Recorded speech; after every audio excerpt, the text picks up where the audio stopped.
fight for freedom wherever there's trouble. G.I. Joe is there. G.I. Joe, American hero. G.I. Joe is there. The trial for Waukesha Christmas Market Massacre is underway. Darrell Brooks is charged with 6 counts of intentional homicide and has decided to represent himself. The suspect even took his shirt off at one point in the trial. It must be really bad when Hunter looks like the sane one.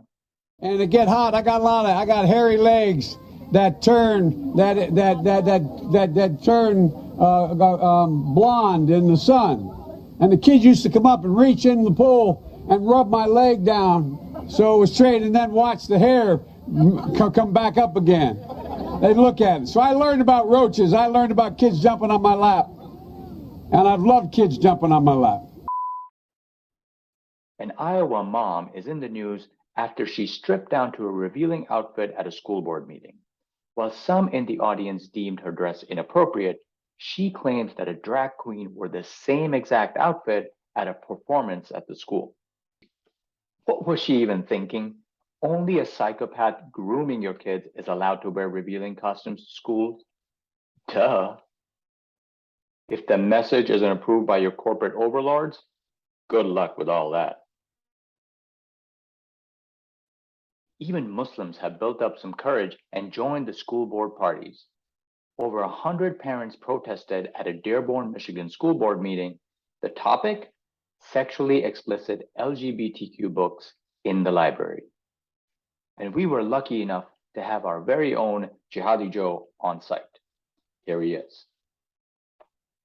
I was disgusted by these books they're showing to our children. Now, I hate these sick sexuals as much as the next red-blooded Ayatollah, but this is purely about protecting our children. The protest was the greatest victory since the Israelis made us surrender in 1967. But people were very excited. We were chanting. There were many signs. Vote them out. There were some other chants that were not covered by the news, so I wanted to put them here because, you know, YouTube doesn't ban anyone. This first one, I don't get it. What do you mean by FOMO? Trust me, I know a Jewish conspiracy when I see one, and this whole thing smells like gefilte fish. And this is my favorite. What can I say? I like a strong wrist. The Organization of Petroleum Exporting Countries, or OPEC, has decided to cut oil production, signaling a further increase in gasoline prices. This despite President Biden's pleas to the Saudis to delay the decision until after the midterm elections. It appears that Mr. Biden bought a fist to a sword fight. Which reminds me of better times when we used to wield more power over those camel jockeys.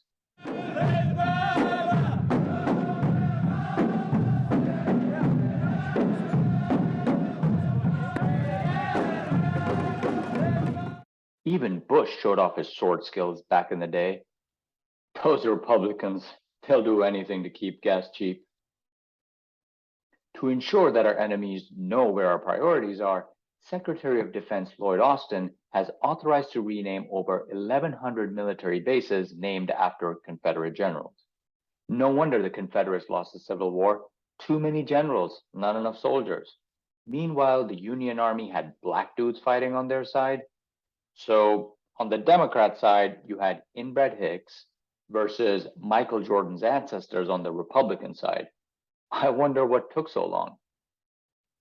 Secretary Austin noted that the commission's plan will give proud new names that are rooted in their local communities and that honor American heroes whose valor, courage, and patriotism exemplify the very best of the United States. Fierce, brave, courageous. University of Minnesota incoming medical students will now be required to send a pledge to fight colonialism and gender binary. The hospital took this moment to announce their new offer: buy a mammogram, get a colonoscopy free. The white coat ceremony usually held for incoming class will now be replaced with a pimp walk, cane sold separately. Indigenous patients, whatever that means, will only be provided herbal tea and a brush of a rabbit's paw across the forehead. Now, a cynic might say that this is just the latest capitalistic ploy by a for-profit hospital to cut costs of expensive 21st century medicine and equipment. But that's just your gross, fat, white privilege showing. Happy Columbus Day, everyone. The annual fight to crown Christopher Columbus either a great discoverer or a mass murderer continues. And I have a few reminders. First, for the conservatives, the Nina, Pinta, and Santa Maria are not the names of your house cleaners. And back in 1492, you would have been on the wrong side of history. And now some reminders for the liberals. Christopher Columbus's crew from around the Mediterranean had more diversity than your Orange Theory class. And as much as you love being a pandemic Karen, smallpox was the real pandemic, and you missed your chance.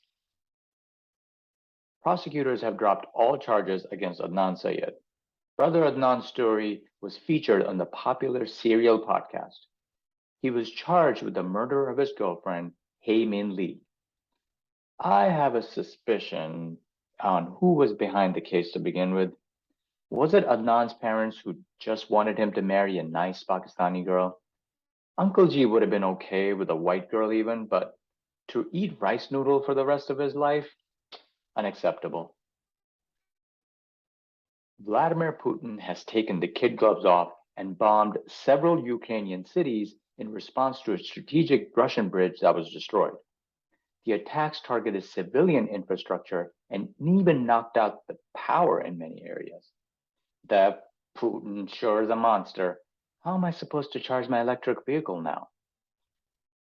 Some say that this might be a ploy to get Ukraine back to the negotiation table, but President Zelensky refuses to sit down without proper accommodations by the Russians.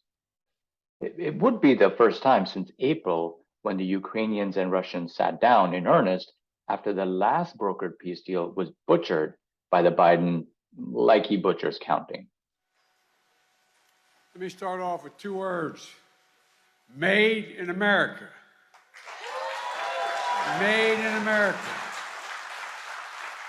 And that's not hyperbole. I'm not joking about that, as you know. G.I. Joe.